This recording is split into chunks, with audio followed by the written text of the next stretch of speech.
Hello, ladies and gentlemen. It is our weekly time together. Sorry, voice is not doing too good here. There's a lot that's gone on over the past week. Trump has thrown out so much stuff that the news cycle has gotten flustered, to put it bluntly. You've got the Sydney Sweeney jeans commercial debacle, which the whole thing of her going, my jeans are blue and all of this other shit. Part of me understands why some people are like, hey, this is not cool. But American Eagle could really fix this very quickly by making the same commercial with other ethnicities. Once that's done, it's done. It really is.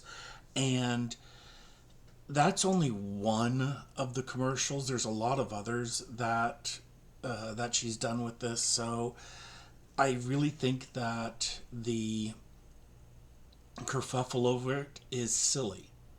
Then on top of that, it comes out that she's a registered Republican. So of course they have to bring it to Trump's attention, and he gets creepy as fuck with it. It oh, I love her even more. I think she's great. I think she's wonderful. She's a registered Republican. You never know. Her ads are great. Yeah, I'm sure that's the reason why you like her ads, Trump. Okay. Um, Trump has cut funding to NPR and PBS, and now PBS is having to go out and really beg money to stay open and relevant. Um, I grew up with both of those, and I don't know what Trump has against them. I don't know what he truly thinks he's gaining out of this. Um, this is authoritarianism 101. Control the flow of information. And that's exactly what he's doing. He's getting rid of Steve. He's making sure Stephen Colbert is gone. He is changing the narratives on a lot of things. He's getting rid of people and companies that don't agree with him. He is suing into compliance all of this. He is pushing that control of information hardcore. If anything negative is said about him, he's going to go after them. Simple as that. He is going to push and pull and cajole everybody to get what he wants. And while a lot of politicians do this, I'm not denying that, Republican and Democrat, okay? I'm also looking at the factor that we are seeing an overt play of power with this, period. And I want everybody to realize something is that a lot of the stuff and a lot of the shit that he's doing is being used to deflect and divert attention away from Epstein. And he is truly and honestly pushing how we are seeing the world. And it's not that we give a shit. So many of us are just trying to struggle with living day to day right now that so many of us, when we look at politics, we kind of blow it off. We have got severe weather situations happening throughout the country. We have got severe economic things hitting personally for all of us. Then we've got, our own personal lives that we're trying to get everything done. And when we start seeing things like this, we get overwhelmed and we shut it off. And it's left to the few people who actually have an interest in what's going on and a caring about what's going on that truly get into it. So many people just believe what they're told and they get into an echo chamber. I saw a report about how many times Epstein was mentioned, and on basic media and online, in a day there was like five, six, 700 times that Epstein was mentioned over the past week. But then Fox News had it about 100 times. And it really makes you wonder, okay, what is Fox not telling their viewers? And that is truly what the problem is. Fox is covering for people that should not be covered for. And this is the difference between Republican and Democrat.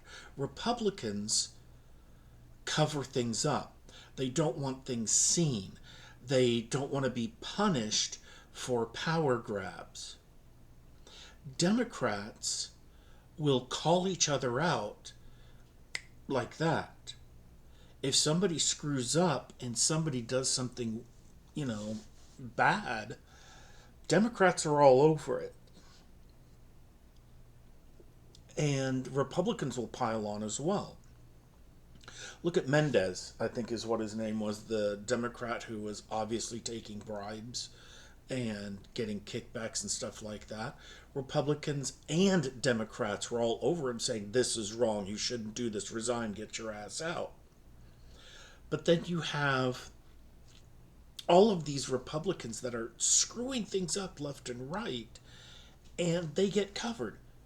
They get taken care of. Seriously, let's look at some of our major actors here. Okay? Marjorie Taylor Greene, Lauren Boebert, Comer, Jesus, Matt Gaetz, Tillis. I mean, all of these Republicans that get out there and say the most insane bullshit. And, look at Ted Cruz, for fuck's sake. He keeps getting voted in because people don't realize what a piece of shit he actually is, and what a weak person he is. See, that's the big thing. The Republicans love to act like they're the tough guys. They want to be these made men with all this power and control, and they don't care how corrupt they have to be to get it. Think about Trump. Trump is not a strong man. Trump is a weak man. You can sit there and say, well, he took a bullet and he came up fighting. No, he didn't. Okay?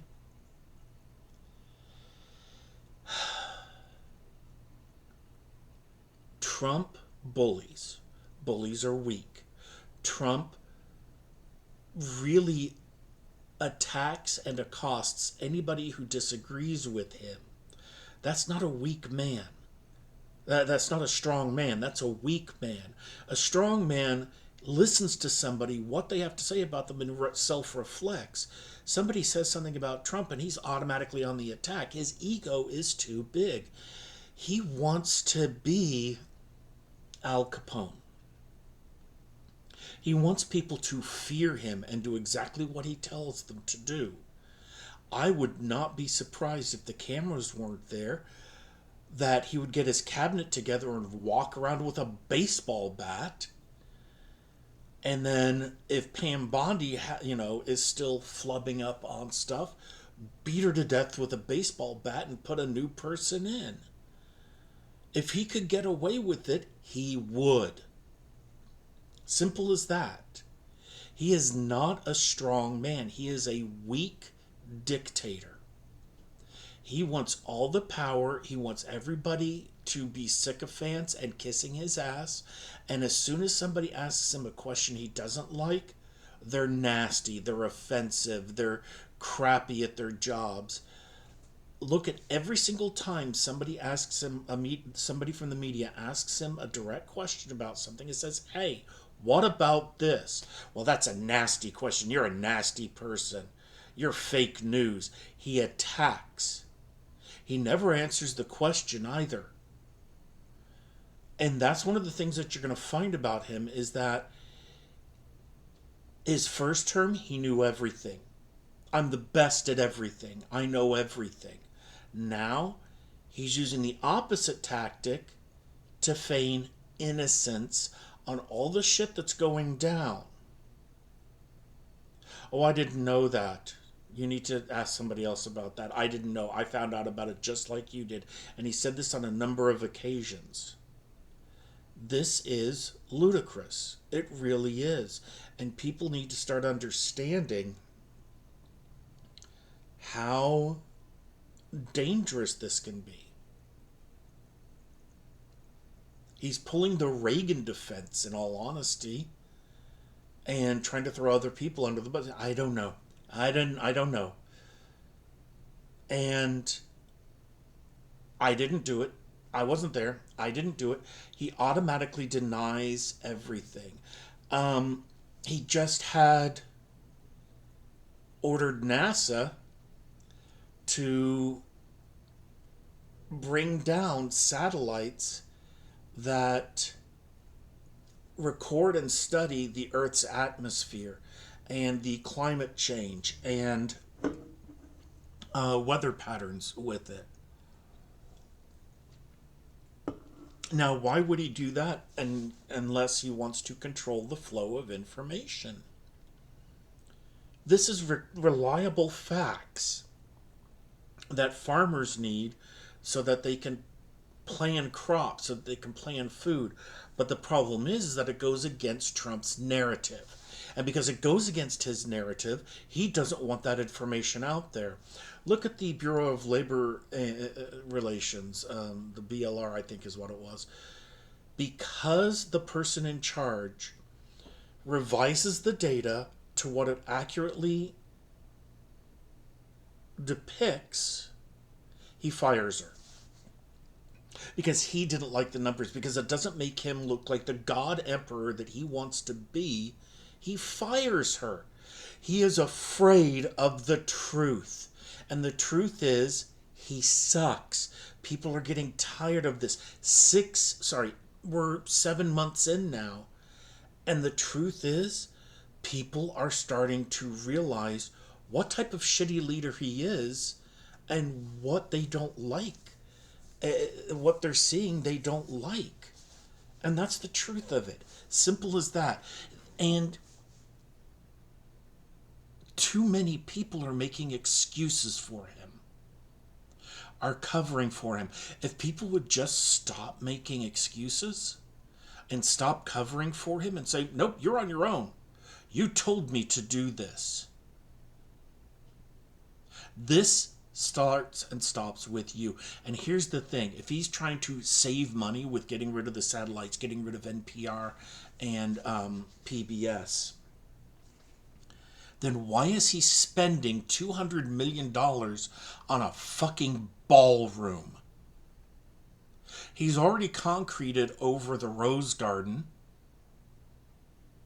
He's now building this ballroom for $200 million onto the White House. He is a fucking hypocrite. I heard someone refer to him as taco tits earlier today, and it just made me laugh at that. But the truth is this: Trump is a weak leader. Trump is a weak man. Trump has only surrounded himself with sycophants and people that are willing to kiss his ass so he feels good about himself, so he feels like he's the hero. I would love to say that at some point in time, Trump could truly be the man that he wants to be, but he's 79 years old. He is at the end of his lifespan, and he's not going to change. He has always been this way. He has always acted this way. He has always fucked people over, period. And he always will. Because there's one person that Trump cares about, and that is himself. His delusions of grandeur are so great that he's pulled half the fucking country into that delusion. People call it a cult. That supporting Trump is a cult. I don't see it as that way. I know that people might disagree with me. I just think people have agreed with him and supported him so much that they have invested their personality and changed their personality into support of him. As soon as he is out of office, I don't think that there's going to be that support. They're not going to vote him in for anything else. They're not going to choose him for anything else. Once he passes away, they're going to be sad, but then they're going to latch on to somebody else because their personality is being defined by who they support politically. So it's not about policy, it's about public image. That's it. And that's the problem that we're having. Both Democrats and Republicans are running on public perceptions and not policy. What are you going to do that makes my life better? That makes my neighbor's life better? That makes my county's life better? That my state's life better? What are you going to do to make our life as a whole better? Cutting funding to Medicare, that doesn't make it better. Cutting funding to PBS and NPR, does that make our life better? Or does it take something out of our lives? I don't care if you watch it or not, you're taking something away that is, quintessential programming that we have had for years, decades. And taking that away is punishment to the society. It really is. So what good is coming from that? What good is firing this person from the Labor Bureau that's just giving data? That's just making sure that the numbers are correct. Why is it that you want to get rid of satellites? Why is it that you want to do half of the damn things that you want to do? It is because it benefits him and his ego. What has he done that has made your life better? And that's the question that you really have to ask. If you want to say, immigrants, how have immigrants hurt you? How have illegal immigrants hurt you? Are they less human? Are they less deserving of care and support in our society? Why is it that you are so against that? What has DEI done against you? What has diversity, equity, and inclusion corrupted so much that you have to agree with him that anything that has that moniker is quintessentially wrong, is truly wrong? What is it that has hurt you because of policies that have been in place, because of people that have been around that are diverse and different? What has gay marriage done to hurt you? What has somebody saying, hey, I'm pansexual or transsexual or whatever, what has that done to hurt you personally? Or are you pearl clutching and saying, oh, how dare they? Trans people, bi people, gay people, they have not hurt anybody. And all they want is to live their lives. There was an interview that somebody did with somebody and says, what has a gay person done against you? Well, I don't like gay marriage. Well, has anybody proposed to you to be gay? Well, no. Then what are you against?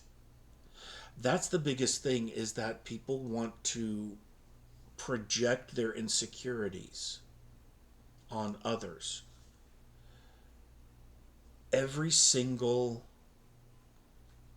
social dog whistle that's out there is because of inequality and unfair treatment, of being a minority that is not cared about in the least, that it is a group of people that have been subjugated to bigotry, hatred, and violence. Simple as that. And if you're for keeping them down, then what does that say about you? And that's something that you really need to look at. And that's where Trump is at. And first term, he had people there that would question him, that would push back a bit. Now, he fired them on a regular basis if they didn't do exactly what he wanted. And that's the reason why his cabinet now and the people around him are going to be there for a while, because they kiss his ass so much. You don't believe me? Let's look at his cabinet position of this. Let's look at Pete Hegseth, Secretary of Defense. He's in charge of the armed forces and the Pentagon. He was a reserve member for the National Guard, and he was in the reserves. Let me get my notes here so I'm not going to say wrong things here. He was in the National Guard. Now, this was after Princeton and being an officer in the ROTC. Okay? He was in the National Guard. He was at Gitmo, and he went into Iraq. That was 2003 to 6. Then from 2010 to 14 and 19 to 21, he was in the reserves. He's been an officer the entire time. He's never been a grunt. He's earned the Bronze Star and the Combat Infantry Badge. In 2014, he went to Fox News. And this was and then he was in the reserves with that. Does he have experience in the military? Yes. He's no longer in that. He stopped as a captain, I believe. But being in the National Guard and being in the reserve is like watching YouTube tutorials and then saying you're a master of that craft. It doesn't fly. It really doesn't. The truth is that Pete Hegseth has been kind of a joke for our Secretary of Defense. He really has. The allegations that have come out against him about his heavy drinking, about his white nationalist ties, about his complete disregard for security and his fuck-ups with that, with Signalgate. If you don't know what Signalgate is,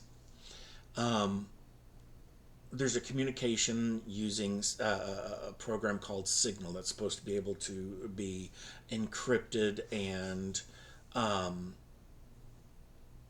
allow people to talk about top secret aspects. Well, Hegseth looped in a reporter on a discussion about a military action that was happening. And he gave locations, times, targets in this discussion. And the reporter was like, should I be in this? He has looped in his wife into discussions about defense operations. He has been known to be drunk on a regular basis. While he was at Fox News, he was drunk all the freaking time. And there's a lot of... But here's the big thing. Oh, and the latest thing, even the White House, as they say, has rebuked him for doing this, is that because he doesn't like the negative press, he is just as thin-skinned as Trump is. He is forcing people to take lie detector tests to try and find the leaks in the Pentagon about what he's doing and how he acts. And they've said, hey, you need to back off of that. The White House has told him that. That is a person who's very thin skinned and is paranoid. Top that with the aspect of potential, drinking a lot and being borderline, if not full grade alcoholic. Is this a person that we want in charge? But here's the thing, Trump's not going to get rid of him. You know why? Because Hegseth is a yes man. He is fully in Trump's corner. He is fully kissing his ass. Just like Marco Rubio did, he has changed everything about himself to become a lackey of Trump. He is a sycophant of Trump. And he will do whatever Trump wants him to do. Period. Trump says jump, Hegseth says how high, and you're going to find most of the cabinet positions that people are in have that. So again, Pete Hegseth has some military experience. At least that's one positive thing. But he's not a career man. He was not career military. He was not someone that has truly been through what the Defense Department needs. The Department of Defense needs someone that has good organizational skills, that has lifelong experience, and that truly does understand the military machine. Hegseth is not one of them. He's a wannabe. Simple as that. He's a weekend warrior. And that's all it amounts to. Hegseth is no longer... And now he's saying that he's possibly looking to run as governor for Tennessee. And I'm just sitting there thinking, oh my God, Tennessee, don't do that. But if it gets him out of the office, I might say, yeah, go for it. Trump's cabinet fits Trump to a T. They kiss his ass, and they make him... They build his ego, and that's all he cares about. As long as they do what he tells them to do, then it's fine. All right, before I do my last little bit here, teacher myth, remember to hit the like and subscribe button. It's down there somewhere. And share with people. Okay? Again, I've got about 50 subscribers. I'd love to see that get up. I mean, it's great that you guys are doing this, but let's see if we can get this, raised up a bit here. Okay? And let's continue to grow this channel. The more people that are on here, the more people that are listening and starting a conversation, I personally believe the better. I'm not doing a lot of big, effects or any editing with it. It's just me, okay? And it's what I am talking about. I'm trying to bring you topical aspects here and commentary on different things. So this channel is just as much for you guys as it is for me, okay? So keep that in mind. Teacher myth number 8, I believe, 7 or 8. Teachers hate going back to school. While part of that is true, because we know that there's going to be a lot of work and the uncertainty of who's going to be in our classes and what we're going to be doing that year, most teachers actually do enjoy going back to school. We jokingly talk about how we don't want to go back to school, about how, oh God, we don't want to do this. We want to be able to stay in our pajamas and watch our shows and do all this other stuff. No. Teachers actually do enjoy being back. They may kvetch about it to begin with, but as soon as they get into that first week of being with coworkers and seeing friends and truly being there, the excitement comes back. Stress does as well, true, but there's a kind of giddy expectation of what the year's going to hold. And almost every teacher is nervous and not sure what's going to happen with their class. They've got plans, they may have done training over the break, they may be trying something new, or even teaching a new subject. And so there's an excitement there. There's that nervousness almost. And that's truly how it is. A lot of the teachers, a lot of my friends are now in their professional development first week back, and it feels weird for me. It really does that I'm not there. I look at the school calendar, and this first week was about professional development, getting routines back in, getting things ready for the year. And I don't have that stress.